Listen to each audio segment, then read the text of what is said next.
The Bangor City Council approved the Penobscot Climate Action Plan last week. It's a guide for reducing the city's greenhouse gas emissions and increasing resilience to impacts of climate change. Sierra Whaley talked with officials about what's next. What the focus is identifying, who and what is at risk for changing climate conditions. The Penobscot Climate Action Plan was approved by the Bangor City Council after undergoing 2 phases of planning. First, local officials identified vulnerabilities in the region as well as greenhouse gas emissions covered by the Bangor Area Comprehensive Transportation System, or BACS. We also created a greenhouse gas inventory. Maddie Jensen is a planner with BACS.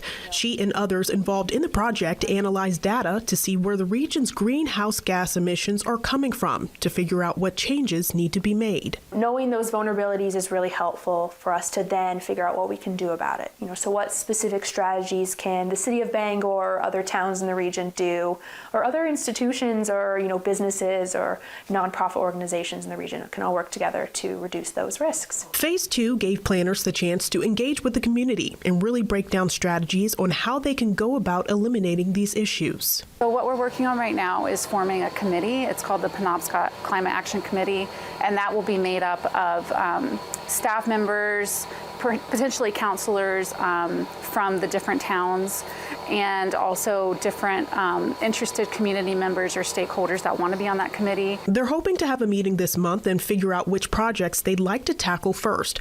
Both planners said this is an effort to simply keep our beautiful state as healthy as it can be, and in the process, hopefully save money.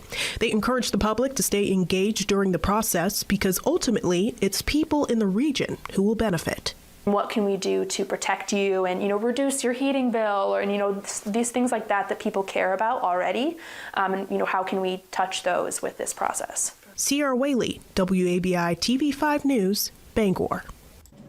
Officials are hoping this plan will reduce greenhouse gas emissions by 45% by 2030 and 80% by 2050, which could achieve carbon neutrality by 2045.